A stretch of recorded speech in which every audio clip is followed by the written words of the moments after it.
तो नमस्कार दोस्तों। आज की यूनिट है पेपर 1 पार्ट बी यूनिट 4। तो हम इस पूरी यूनिट को एक साथ ही कंप्लीट कर देंगे और बहुत शॉर्ट में कंप्लीट हो जाएगी। और इसमें भी 30 मार्क्स लाना बड़े आसान है, ठीक है। मतलब इसमें बहुत ज़्यादा एफर्ट्स नहीं डालने हैं आपको और बहुत बेसिक यूनिट है। इसमें आपके आराम से बहुत अच्छे से 30 मार्क्स आ सकते हैं। 30 में से 30 आ सकते हैं पूरे, मतलब आप ही समझिए। मतलब अटेम्प्ट तो आप पूरा कर सकते हैं, वो देने वाले के ऊपर है, ठीक है। तो इसमें हम क्या क्या पढ़ेंगे, इसमें हम पढ़ेंगे आपका, एक बार सिलेबस देख लीजिए, ठीक है। तो इसमें आप पढ़ेंगे आपदा और तकनीकें, ठीक है। तो जो प्राकृतिक खतरे हैं, आपदाएं हैं, इसमें उसने स्पष्ट कर दिया है कि सिर्फ इतना ही पढ़िए, तो आप ज़्यादा दिमाग ना लगाइए, इसके बाहर कुछ पढ़िए नहीं और इतनी ही होती हैं। भूकंप, सुनामी, सूखा, बाढ़, ओलावृष्टि, कोहरा, बादल फटना, तड़ित झंझा और उष्णकटिबंधीय चक्रवात, वो भी भारत में, ठीक है। जो यहाँ और यहाँ आते हैं बस। फिर प्रदूषण पढ़ना है। तो देखिए, ये जो प्रदूषण वाला टॉपिक है, ये आपका यूनिट 4 जो है एनवायरनमेंट का, उसमें भी कवर हो जाएगा, पर मैं यहीं इसको कवर कर दूंगा। फिर बाद में जनसंख्या वृद्धि, संसाधनों पर जनसंख्या का दबाव, ग्रामीण शहरी प्रवास, ठीक, तो ये भी कवर हो जाएगा। और ये इसमें जो रिमोट सेंसिंग है, GIS है, GPS है, ठीक है, और सैटेलाइट्स हैं, सैटेलाइट्स के टाइप हैं, ये सब इसमें चारों टॉपिक जो है, ये 1 2 3 4 टॉपिक हैं, कवर हो जाएंगे। तो ध्यान से पढ़िएगा और बहुत आसान तरीके से हो जाएगा। तो चलिए शुरू करते हैं।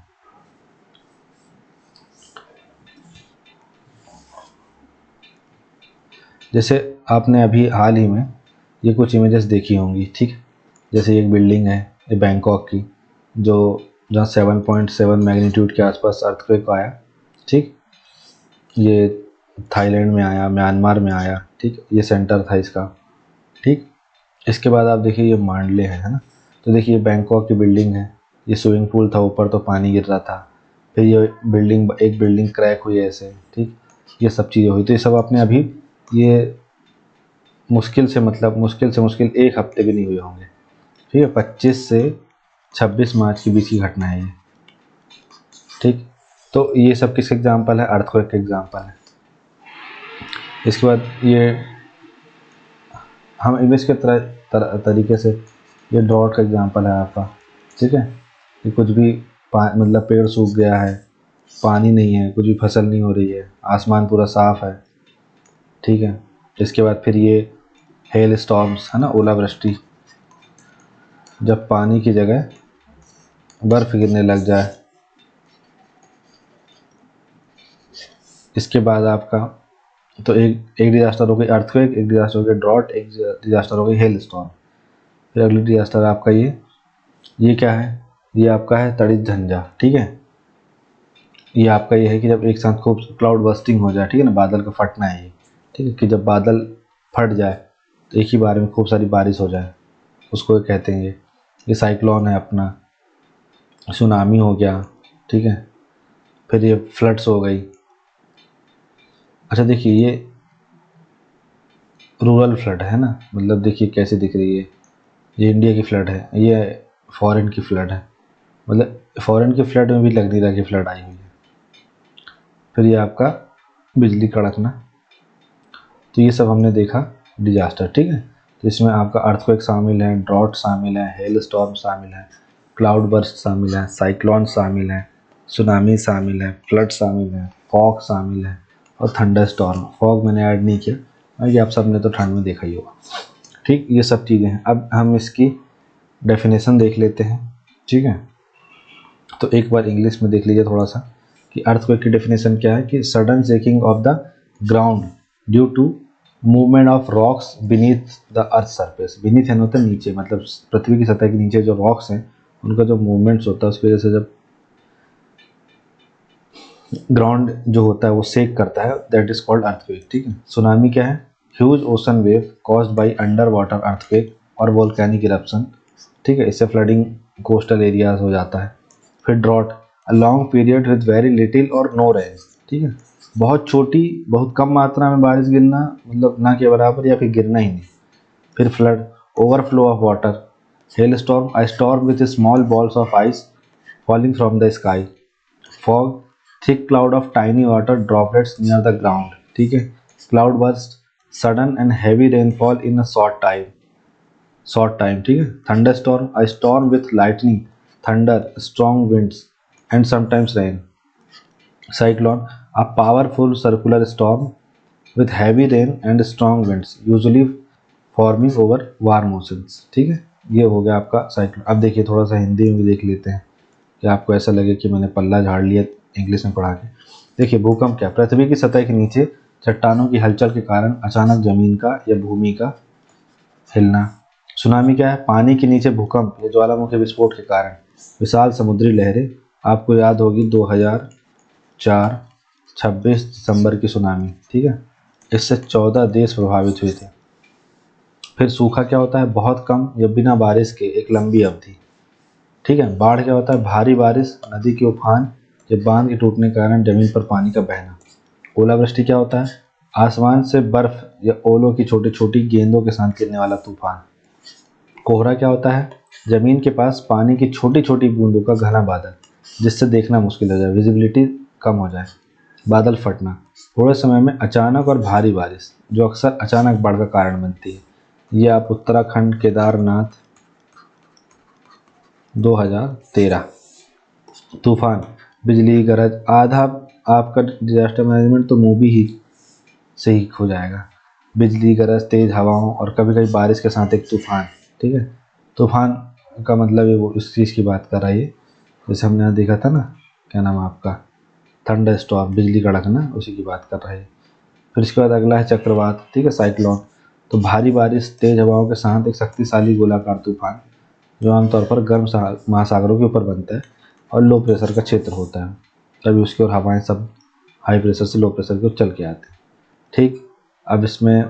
अब हमें एक एक बेसिक चीज़ यहाँ पे एक बार ये देखना है कि जो प्राकृतिक आपदाएं हैं, ठीक है, आप एक क्लासिफिकेशन तो मैंने आपको बता दिया, पर फिर भी मानिए आपको क्लासिफिकेशन करना है, बहुत आपके अंदर ऐसी जिज्ञासा है कि मैं इसे मतलब बांटना चाहता हूँ उस तरीके से, जैसे कि मैं इसे ऐसे बांट दूँ कि वायुमंडलीय टाइप क्या है इसका, फिर भौमिक, फिर इसके बाद में इसका जैविक और साथ ही जलीय।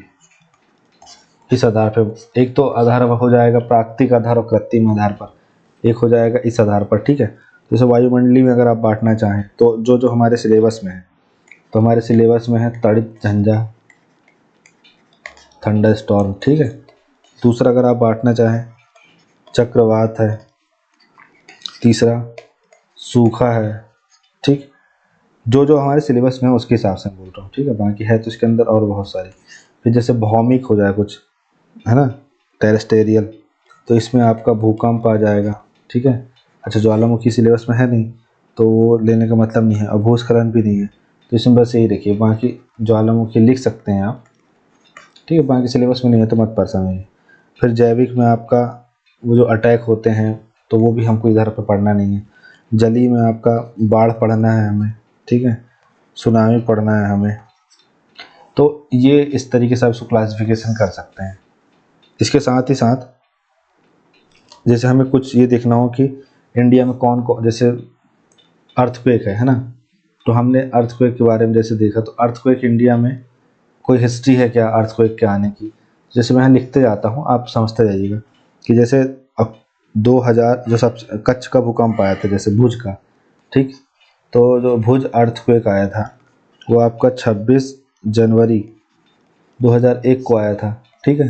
ये भुज एक एग्जाम्पल हो गया ये अर्थक्वेक का। इसके बाद अगर आप सुनामी का एग्जाम्पल देखें तो ये आपका 26 दिसंबर 2004 को आया था, ठीक है। इसके बाद फिर अगर और आप एग्जांपल देखें साइक्लोन के, तो जैसे एक आलिया साइक्लोन था, मतलब मैं उनकी बात कर रहा हूँ जो थोड़ा सा ख़तरनाक प्रभाव छोड़ के गए थे, ठीक। आइए साइक्लोन ये 2009 में आया था। इसके बाद फिर आप जैसे एक फ्लड का हो गया, तो असम एंड बिहार में एक ख़तरनाक फ्लड आई थी 2004 में, ठीक। और फिर जैसे हम क्लाउड बस्ट का देखें तो ये हमारा जून 2013 में आपकी आई थी केदारनाथ में, क्लाउड बर्स्ट हुआ था तो उससे बाढ़ आई थी, है ना। तो इस तरीके से आपको इसको क्लासिफिकेशन करके, क्लासिफिकेशन नहीं मतलब आपको याद रखना है कि हाँ ऐसे ऐसे टाइम पे इतनी खतरनाक तरीके से हमारे यहाँ आपदाएं आई हैं। अब जैसे अगर आप किसी उसमें क्या कहना चाहिए, जैसे वो देखना चाहें कि इंडिया में मतलब जैसे भूकंप है ना, तो अब जैसे भूकंप है, हम भूकंप वाले सेक्शन पे लिख देंगे कि कौन सा एरिया कितना वल्नरेबल है किस चीज़ के लिए। तो जैसे अगर आप देखेंगे कि 59% जो एरिया है इंडिया का, ठीक है, 59% के आसपास का जो एरिया है वो मतलब अर्थक्वेक प्रोन है, ठीक। तो 59% एरिया जो है ये अर्थक्वेक प्रोन है इंडिया में, ठीक। इसके बाद अगर आप देखेंगे फ्लड्स का, तो लगभग 12% एरिया जो है इंडिया का ये फ्लड्स से संवेदनशील है, मतलब इन जगहों पे फ्लड्स आने की संभावना बनी ही रहती है। फिर अगर आप सूखे का देखेंगे तो अगर सूखा, एक बार मैं इसको अच्छे से बना देता हूँ ना, तो आप इसको माफ़ कीजिएगा। तो देखिए मतलब इधर पे लिख देता हूँ मैं आपदा, और यहाँ पे मैं लिख देता हूँ संवेदनशीलता। तो अर्थक्वेक का जैसे अगर आप देखेंगे तो 59% जो क्षेत्र है ये जो है अर्थक्वेक प्रोन है, ठीक है। दूसरा अगर हम फ्लड्स का देखें तो लगभग 12% की बात करता है कि 12% क्षेत्र जो है वो आपका फ्लड्स से। फिर अगर आप अपन ड्रॉट्स का देखें तो ड्रॉट्स का 68% एरिया जो इंडिया का ऐसा है जो ड्रॉट प्रोन है, जहाँ पे ड्रॉट आने की संभावना बनी रहती है, ड्रॉट होने की। फिर जो साइक्लोन है, ऑब्वियस ही बात है ये वाला पूरा कोस्टल इलाका होगा, तो इससे लगभग 10% एरिया जो है वो प्रभावित होता है। फिर जो लैंड स्लाइड है वगैरह है उससे 12%, जिसे लिख देता हूँ लैंड स्लाइड वगैरह से 12% एरिया जो है इंडिया का संवेदनशील होता है। अच्छा एक और, जैसे अगर हम देखें इंडिया में ऐसे राज्य जो हाईली वल्नरेबल है, संवेदनशील हैं फॉर या टू डिजास्टर, तो ऐसे 8 राज्य हैं, ठीक है। जैसे पहला देखिए झारखंड, दूसरा देखिए मिजोरम, तीसरा देखिए आप छत्तीसगढ़, चौथा देखिए आप उड़ीसा साइक्लोन की वजह से, पांचवा देखिए आप बिहार, छठवां देखिए आप आसाम, ठीक है। तो इस प्रकार से ऐसी लिस्ट है जितने वल्नरेबल है डिजास्टर के लिए। इसके साथ ही साथ अगर एक चीज़ और हम देखें तो जो डिजास्टर्स हैं, है ना, तो उससे मतलब ऐसा कहा जाता है 2%, मतलब इन सब डिजास्टर से इंडिया को 2% ऑफ जीडीपी का जो है लॉस होता है इंडिया को, ठीक है। मतलब एक बड़ी डिजास्टर जब आती है तो उससे। तो अब हम वापस लौटते हैं आंकड़ों की दुनिया से। ये सब आपको इस मामले में बहुत मदद करेगी जब आपको ये समझ में आएगा कि भाई मतलब जो जैसी वाले जो पॉइंट्स हैं, है ना, ये पॉइंट्स आपको बहुत मदद देगा, ठीक है। कुछ जगहों पे जहाँ पे आपको बहुत स्ट्रांगली अच्छे से अपने क्वेश्चन को पुट करना है तो वहाँ पे आपको अच्छी मदद देगा। तो चलिए अब हम जैसे हमने सब देख लिया था, हमने परिभाषा भी देख ली थी,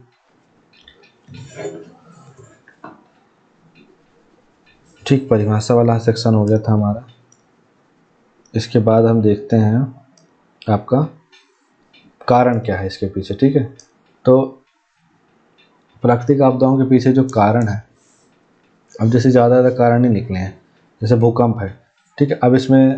अब इसमें मानव निर्मित या प्राकृतिक कारण ये सब आप छांटते बीनते रहना, लेकिन मोटा माटी जो कारण है वो लगभग थोड़े थोड़े सब में सेम है।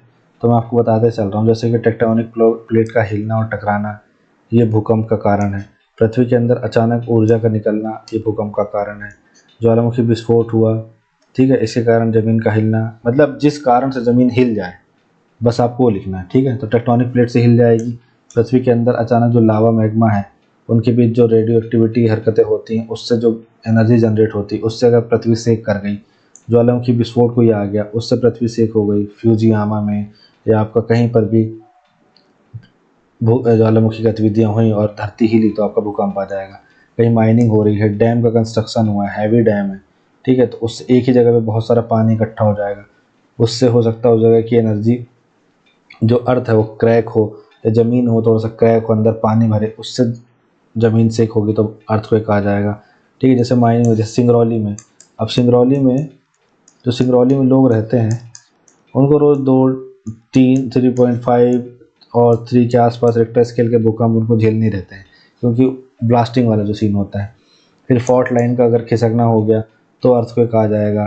ठीक है, कहीं परमाणु परीक्षण हुआ, ज़मीन के अंदर ही तो करते हैं, ठीक है, तो ऐसी स्थिति में आ सकता है। कहीं उल्का पिंड गिर गया तो अर्थ सेक करेगी तो भूकंप आ सकता है। तो देयर वेरियस रीजन। अब सुनामी में ये है, अब जैसे ये समुंदर है, अब इस समुंदर की सतह है, अब इस सतह जो है ये तो ज़मीन की परत है ना, अब इसमें अब इसके नीचे अगर कुछ भी हो गया, अब इसके नीचे अगर कुछ भी हुआ तो ये हिलेगी, ये हिलेगा तो पानी हिलेगा, अब पानी हिलेगा तो आप समझ जाइए फिर क्या हालत होगी। तो अब ये इसको आप हिलाइए किसी वजह से, तो यही सब कारण है जिस वजह से हिलेगा।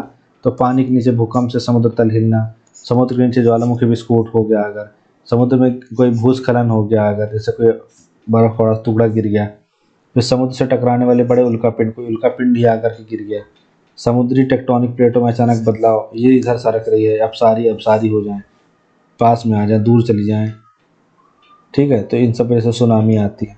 इसके बाद सूखा, तो लंबे समय तक बारिश ना हो भाई, अत्यधिक गर्मी और उच्च तापमान हो जाए, ठीक है, तो एवापोरेशन हो जाएगा, पूरा सूख जाएगा तालाब वालाब। फिर खेती और उद्योगों के लिए पानी का बहुत ज़्यादा प्रयोग होना, तो ग्राउंड वाटर ख़त्म कर देना, वनों की कटाई से हवा में नमी जो है वो ख़त्म कर देना, फिर जलवायु परिवर्तन से वर्षा पैटर्न प्रभावित हो रहा है, तो ये सब कारण है सूखा के। फिर बाढ़, भारी और लगातार बारिश होना, अत्यधिक पानी के कारण नदियों का उफान में आना, ग्लेशियरों के पिघलने से नदियों का प्रवाह बढ़ना, शहरों में खराब जल निकासी व्यवस्था, मतलब इंक्रोचमेंट करके रखे हुए हैं, फिर वो पानी सीवेज सिस्टम भी अच्छा नहीं है, और अगर ऐसे बांध कोई टूट जाए या अतिरिक्त पानी का बाहर निकला तो बाढ़ आ जाएगी। तो ये सब रीजन है इन डिजास्टर्स के। फिर आप देखिए ओलावृष्टि के, ओलावृष्टि के कारण क्या है, तेज़ हवाएं बारिश को ठंडी हवा में ले जाती हैं, पानी की बूंदें जमकर बर्फ़ बन जाती हैं, तूफानी बादलों द्वारा बर्फ़ के टुकड़ों को बार बार उठाया जाता है, और ठंडे और गर्म हवा तेज़ी से मिल जाना, और गरज के साथ बादल बहुत ऊंचे हो जाना। तो इन सब चीज़ों की वजह से ओलावृष्टि होती है। जो संघनन होता है ना, ठीक है, तो क्या होता है, उसका संघनन जो होता है, तापमान एकदम से 0 डिग्री से नीचे चला जाता है, तो वो वाष्प मतलब वो मतलब वर्षा की बूंदों में बदलने की जगह वो बर्फ़ की बूंदों, मतलब बारिश ही हो रही है, वो प्रॉपर बारिश वाली ही प्रोसेस है, बस फ़र्क इतना है कि उसमें बर्फ़ की बूंदें गिर रही हैं, पानी की बूंदें नहीं गिर रही हैं। फिर कोहरा, मतलब बर्फ़ गिर रहा है, पानी की बूंदें।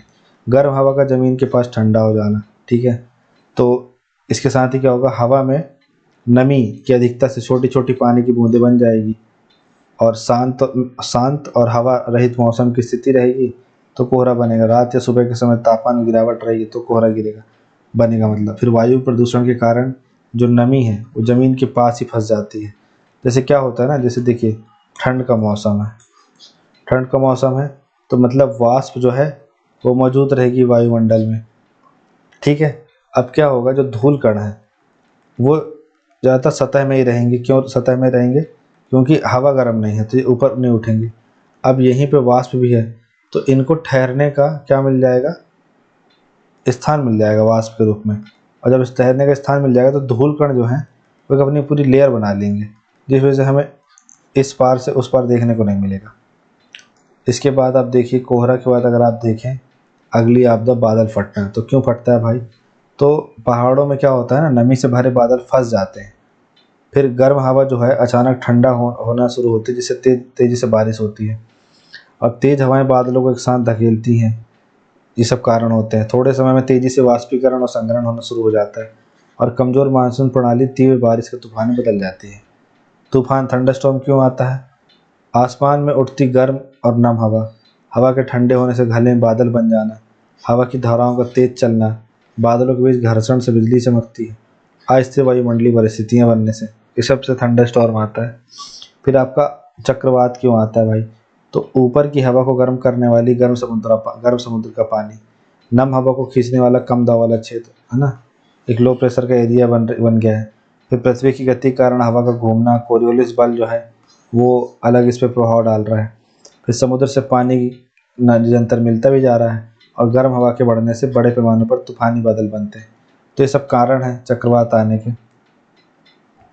अब देखिए हम देखेंगे यहाँ पे इम्पैक्ट। तो जो हम इम्पैक्ट देखेंगे ना, वो एक यहाँ पे हम कॉमन देख ले रहे हैं कि सब में कॉमन क्या पड़ेगा इम्पैक्ट, जितनी आपदाएं हैं। और फिर जो सिंगल कुछ जो अलग है, जो अलग इम्पैक्ट डालते हैं, उसको थोड़ा सा अलग अलग देख लेंगे। तो जैसे हम देखते हैं कि क्या होता है, उसके बाद देखेंगे डिसरप्शन ऑफ ट्रांसपोर्टेशन कम्युनिकेशन, ठीक है, रोड टेली कम्युनिकेशन ये सब ध्वस्त हो जाता है। मतलब मोस्टली आपदा में होता है। अब सूखा में ये नहीं होगा, लेकिन भूकंप में तो ये होगा ना, भूस्खलन में तो ये होगा ना, सुनामी आएगी तो ये होगा ही ना, ओलावृष्टि बहुत बड़े पैमाने पे आ गई तो ये होगा ना, साइक्लोन आ गया तो ये होगा। फिर loss of life and injuries, death भी हो जाती है, सीवियर इंजरीज भी हो जाती है। एनवायरमेंटल डिग्रेडेशन होता है, सॉइल इरोजन, डिफॉरेस्टेशन, ये सब चीज़ें होती हैं। फूड एंड वाटर शॉर्टेज हो जाती है, ठीक है, स्कार्सिटी, राइजिंग प्राइस बढ़ता है। फिर डैमेजेस ऑफ लाइवलीहुड्स, तो फार्मर, फिशरमैन, इन सब की लाइवलीहुड जो होती है वो प्रभावित होती है। फिर साइकोलॉजिकल ट्रॉमा भी मिलता है, स्ट्रेस मिलता है, ठीक है। फिर पोस्ट ट्रॉमेटिक साइकोलॉजिकल डिसऑर्डर होता है। फिर उसके बाद destruction of infrastructure, road building ये सब ध्वस्त हो जाती हैं। इंडस्ट्रीज एग्रीकल्चर को इकोनॉमिकल लॉस होता है। हेल्थ इशू होते हैं, वेस्ट मतलब water borne disease, respiratory illness, ये सब चीज़ें हो जाती हैं। अब कुछ खास विशिष्ट प्रभाव है जो अगर आप देखेंगे, जैसे भूकंप है तो इमारतें और पुलों का ढांचा ढहना, फिर भूस्खलन भी आ सकता है, हिमस्खलन भी आ सकता है, और इसी से सुनामी भी आ सकती है, इसका प्रभाव है ये। अब जैसे सुनामी आई है तो तट तट जो है वो जलमग्न हो जाएगा और उसकी भूमि का नुकसान होगा। ताजे पानी के स्रोत और कृषि भूमि को लवणीकरण कर दी गई है। सूखा आएगा जब भू जल स्तर भारी कम हो जाएगा और मरुस्थलीकरण और स्थायी भूमि का क्षरण होगा। फिर जब बाढ़ आएगी तो जल भराव के कारण फसलें नष्ट हो जाती हैं और मिट्टी की उर्वरता जो है कम हो जाती है। पेयजल स्रोत जो है वो दूषित हो जाएगा, बाढ़ आएगी तो। इसके बाद और क्या होगा, जैसे ओलावृष्टि हुई तो खड़ी फसल पे गिरा तो खड़ी फसलों को और फार्मर को नुकसान होगा, फार्म्स को नुकसान होगा। बर्फ के टुकड़े गिरने से चोट लगने का खतरा रहता है।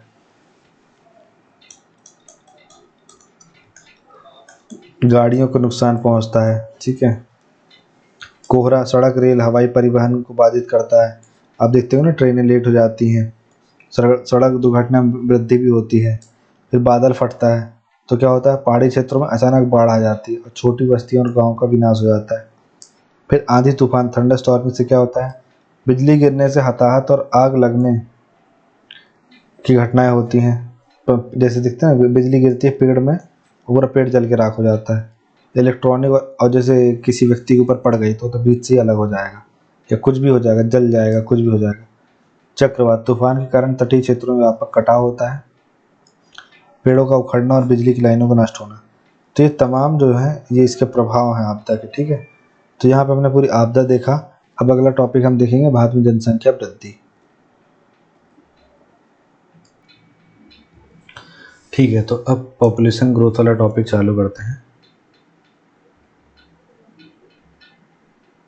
रिकॉर्डिंग चालू है हमारी, ठीक है। तो पॉपुलेशन ग्रोथ वाला टॉपिक है, इस पे क्या करना है, इस पे माफ़ कीजिएगा, इस वाले टॉपिक पे बेसिकली हमको ये कवर करना है कि जो हमारी जो 1901 से लेकर के, ठीक है, जो 1901 से लेके 2011 तक जो भी ग्रोथ हुई है, ठीक है, उसके बारे में डिस्कस करना। अब इसके रीज़न क्या थे, इसका मतलब नहीं है, सिर्फ जनसंख्या वृद्धि के बारे में हमको बात करनी है। तो देखिए, जैसे अगर हम देखें, इसमें हम सिंपल सा ये पाएंगे कि जो 1901 से 1921 का पीरियड था, ठीक है, फिर 1921 से 51 का पीरियड था, फिर 51 से 81 का था और 81 से 2011 का था। आपको ऐसा नहीं पूरा बनाना 1901 में क्या था, फिर 1911 में क्या हुआ, फिर 1921 में, ऐसे में तो हालत ख़राब हो जाएगी, ठीक है। इस तरीके से 4 भाग में बांटा गया है पॉपुलेशन ग्रोथ के फेज़ को, ठीक है। अब ग्रोथ में पॉजिटिव और नेगेटिव दोनों आता है, लेकिन जैसे डेवलपमेंट होता है तो उसमें हमेशा पॉजिटिव ही सिनेरियो चलता है, तो ग्रोथ में नेगेटिव पॉजिटिव दोनों चलता है। तो जैसे आप देखेंगे पहला ये है जो 1901 से 1921 का slow growth and great divide, ठीक है। तो इसको हम बोलेंगे कि आपका धीमी वृद्धि दर की अवस्था, धीमी वृद्धि दर की अवस्था। अब इसके कारण आप जनवरी निकालिए कि 1914 से 1919 तक तो वर्ल्ड वॉर चला, ठीक है। तो इंडिया के भी कई सैनिक इसमें शामिल थे, वो भी मारे गए। इसके बाद आपने वो स्पेनिश फ्लू का नाम सुना होगा, वो फैला था। फिर प्लेग जैसी बीमारियां फैलती थी। तो ये तमाम कारण जो हैं ये जिम्मेदार थे। ऐसा कुछ नहीं हुआ कि ये सीख गए कि भाई एक बच्चा हो या बच्ची संतान एक ही अच्छी, ऐसा नहीं सीख गए थे ये लोग, ठीक है। फिर 1921 से 51 तक में क्या था, ये पीरियड ऑफ स्टेडी ग्रोथ इसको बोलते हैं, रिकवरी एंड स्टेडी ग्रोथ। तो इसमें क्या था, इसको बोलते हैं निरंतर वृद्धि दर की अवस्था, ठीक है। इसके बाद फिर आपका अगला पीरियड आता है 51 से 81। ये पॉपुलेशन एक्सप्लोजन, मतलब इसको बोलते हैं, इसको जनसंख्या विस्फोट का काल बोलते हैं, ठीक है। सब मतलब पूछिए मत क्या हालत थी, ठीक। वो आज जो अधिक आप जो सुनते हैं ना आज की, हमारे पापा लोग 4 भाई हैं, हमारे पापा लोग 5 भाई हैं, वो इसी जनरेशन वाले हैं, इन्हीं का कमाल है वो, कि जब हम सब बोलते हैं कि हमारे चाचा 5 भाई 4 भाई हैं। अब 1981 से 2011 का काल, ये इसमें घटती प्रवृत्ति के साथ अधिक जनसंख्या वृद्धि की अवस्था, ठीक है। तो slowing growth and demographic transition, ठीक। तो इसमें क्या हो रहा है, घटती वृद्धि हो रही है। तो ये तो हमने 4 फेज़ देखे। ये आपको ऐसे ही बनाना है, ये मैंने बड़ी मेहनत से आपके लिए बनाया है, आपको ऐसे ही बनाना है।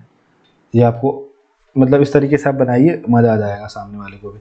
या आप ऐसा नहीं कर पाए तो ये बना करके, माफ़ कीजिएगा, हाँ, ऐसे ऐसे ऐसे ऐसे बना करके भी, इसका यहाँ पे एक्सप्लेन, इसका यहाँ पे एक्सप्लेन, इसका यहाँ पे एक्सप्लेन, इसका यहाँ पे एक्सप्लेन, अच्छे से कर दीजिए, काम हो जाएगा आपका।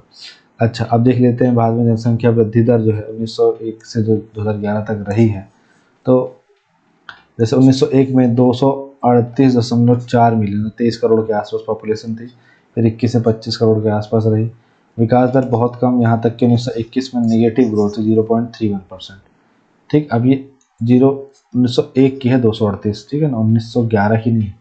अब कारण क्या था, अक्सर अकाल और महामारी, प्लेग, हैजा, इन्फ्लुएंजा, खराब चिकित्सा सुविधा और स्वच्छता, ठीक है। उच्च जन्म दर लेकिन उतनी ही उच्च मृत्यु दर।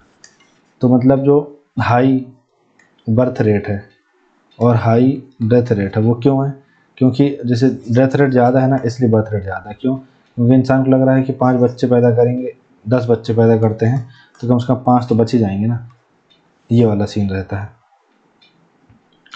फिर उसके बाद आप देखिए 1921 से 51 धीमी जनसंख्या वृद्धि। 21 में 200 मतलब 251.3 मिलियन पॉपुलेशन, तो 51 में 361.1 मिलियन है, ठीक है। मतलब डबल भी नहीं हुआ है। इसके बाद वृद्धि दर मामूली वृद्धि, लेकिन फिर भी मध्यम। कारण स्वास्थ्य सेवा में सुधार हो गया, देश आज़ाद हो चुका है, चिकित्सा प्रगति और टीकों की शुरुआत हुई है। 47 में भारत के विभाजन के कारण जनसंख्या पुनर्वितरण भी हुआ, यहाँ के वहाँ, वहाँ के यहाँ। उच्च जन्म दर और मध्यम मृत्यु दर, क्योंकि थोड़ा बहुत स्वास्थ्य रिफॉर्म दिखा जाने लगा। इसके बाद 51 से 81 में तीव्र जनसंख्या वृद्धि की अवधि। 51 में जनसंख्या जो थी 361.1 मिलियन रही, और 1981 में जनसंख्या जो थी 683.3 मिलियन रही। अब वृद्धि दर अब तक की सबसे अधिक दर्ज की गई, 81 में चरम पर 24.66% की वृद्धि दर। कारण हरित क्रांति के कारण खाद्य उत्पादन में सुधार हुआ, आपका 1966 में आ गया था। स्वास्थ्य सेवा प्रगति से शिशु मृत्यु दर में कमी आई। व्यापक परिवार नियोजन जागरूकता का अभाव रहा, मतलब अभाव था इसलिए। तो फिर आर्थिक विकास के कारण बेहतर जीवन स्थितियाँ बनी, 5 ईयर प्लान चल रहे थे, ठीक है। रूरल डेवलपमेंट भी कुछ स्तर पे हो रहा था, तो इस वजह से ये सब कारण है इसके। इसके बाद फिर आप देखिए 1981 से 2011 के बीच में जनसंख्या स्थिरीकरण की अवधि है। तो 81 में 68 मतलब 68 करोड़ के आसपास पॉपुलेशन है। 2011 में 121 करोड़ पहुँच गई है।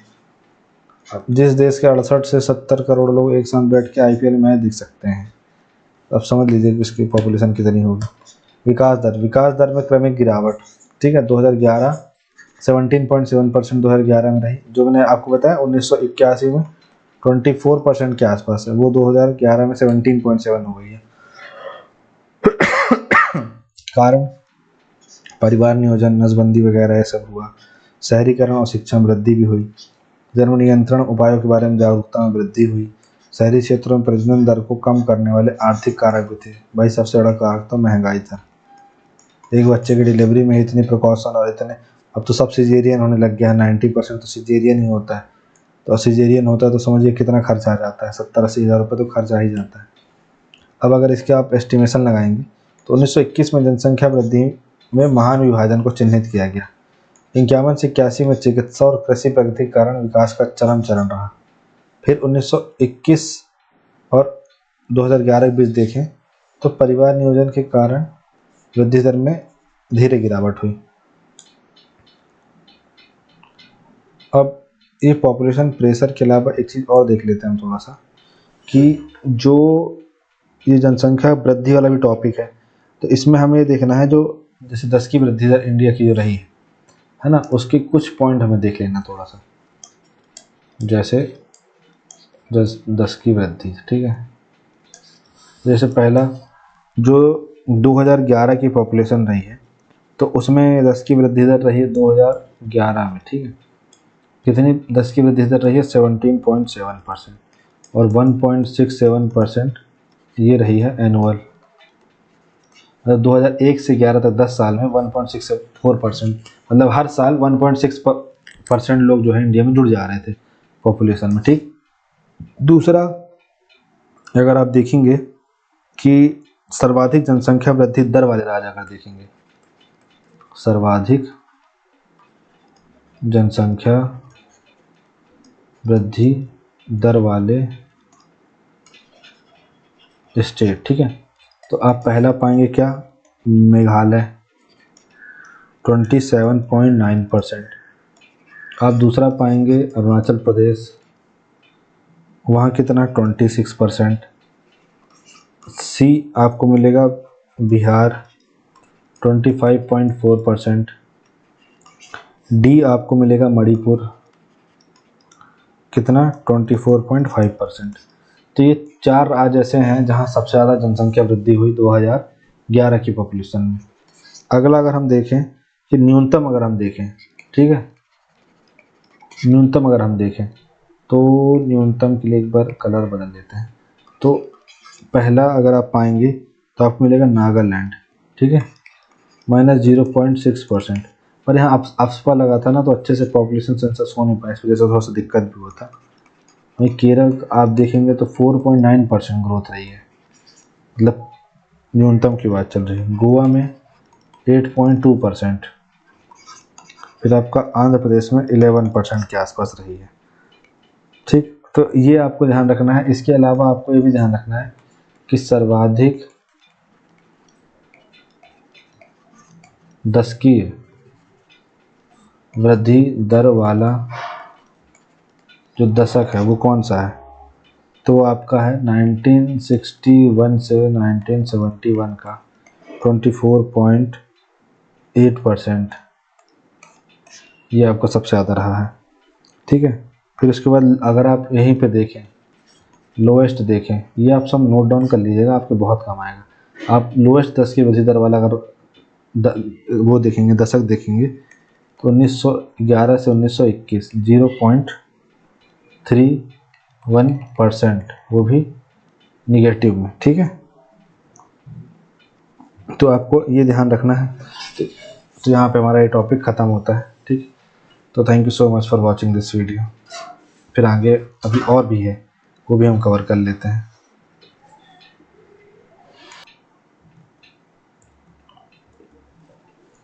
ठीक है, तो अब टॉपिक है पॉपुलेशन प्रेशर ऑन रिसोर्सेस। मुझे लगा ख़त्म हो गया, इसलिए मैं वीडियो बंद करने वाला था, लेकिन ठीक है, आगे बचा है अभी। तो पॉपुलेशन प्रेशर क्या है? मतलब जो पॉपुलेशन है उसका रिसोर्स के ऊपर क्या प्रेशर पड़ रहा है, क्या दबाव पड़ रहा है।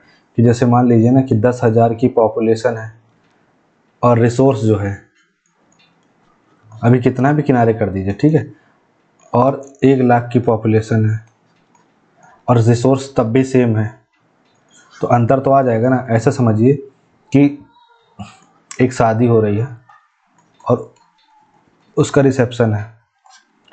अब ये 500 लोगों के हिसाब से व्यवस्था है भोजन की, 500 लोगों के हिसाब से, तो मैक्सिमम 100 लोग और भी आ जाएंगे तो कोई दिक्कत नहीं होगी, ठीक है। लेकिन इसमें कितने लोग आ जाएं, 1500 लोग आ जाएं, ठीक है। तो क्या होगा, तो ये जो रिसोर्स है समाप्त हो जाएंगे ना, तो इससे रिसोर्स पे दबाव पड़ेगा, ठीक है। तो ये जो परिस्थिति है, सेम ऐसी परिस्थिति एक देश पे कर लीजिए, ठीक है, कि जो पॉपुलेशन उस देश की बढ़ती जा रही है और देश में जो रिसोर्स है, जो वाटर है, ठीक है, उसके अलावा जो इन्वायरमेंट में जो फॉरेस्ट है, ठीक है, जो क्रॉप्स हैं, तो वो जितनी उनकी जितनी अवेलेबिलिटी हो पाएगी और जितनी दुनिया में, जितना इंडिया में जो लोग हैं या दुनिया में जो लोग हैं, उनके हिसाब से वो सफिशिएंट है भी कि नहीं है। तो जैसे देखिए, क्या प्राकृतिक संसाधनों का अत्यधिक दोहन हो रहा है, तो बढ़ती जनसंख्या की ज़रूरतों को पूरा करने के लिए भूमि, जल, खनिजों का अत्यधिक उपयोग हो रहा है। मतलब जैसे ये एक जगह थी जहाँ पे फॉरेस्ट था और ठीक है, इसको काट करके यहाँ पे हाउसिंग कॉलोनी बना दी गई और फिर यहाँ पे छोटे छोटे गमले लगा करके my little garden, my little forest करके उसको बोलते रहते हैं। फिर संसाधनों की कमी, पर्यावरण क्षरण की ओर ले जाएगा, कृषि पर तनाव बढ़ेगा, ठीक है। खाद्य पदार्थों की उच्च मांग के परिणाम स्वरूप अत्यधिक खेती, मिट्टी का कटाव, भूजल की कमी होगी। रासायनिक उर्वरकों का खूब उपयोग करेंगे ताकि ज़्यादा से ज़्यादा ग्रोथ मिल सके। रात में लौकी लगाए, दिन में उग गई, बेचने चले गए। कीटनाशकों का उपयोग बढ़ते जाएगा, उससे हमारी फूड चेन में शामिल हो जाएगा, ठीक है। इसके बाद पानी की कमी, बढ़ती जनसंख्या के कारण मीठे पानी के स्रोतों की इनका अत्यधिक उपयोग होगा। नदियाँ, झीलें, भूजल ये सब कम होंगे, जल प्रदूषण बढ़ेगा, प्रति व्यक्ति पानी की उपलब्धता में कमी आएगी, ठीक है। आदमी के घर में गाड़ी है, ठीक है, एक बाल्टी से भी काम हो सकता है, लेकिन एक एक ड्रम से कार धुली जाएगी। वनों की कटाई और भूमि क्षरण, बस्तियाँ, कृषि और उद्योगों के लिए जंगलों को साफ किया जाता है।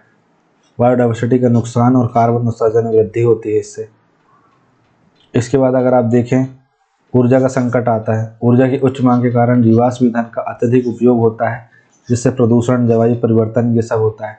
फिर गैर नवीकरणीय स्रोतों पर निर्भरता से संसाधनों की कमी बढ़ती जाती है और पॉल्यूशन भी बढ़ता है। शहरी भीड़ भाड़ और प्रदूषण, शहरों में जनसंख्या घनत्व अधिक होने से आवास की कमी, यातायात की भीड़, खराब अपशिष्ट प्रबंधन होता है। वायु, जल, भूमि प्रदूषण में वृद्धि होती है। फिर प्रति व्यक्ति संसाधन उपलब्धता में कमी आती है।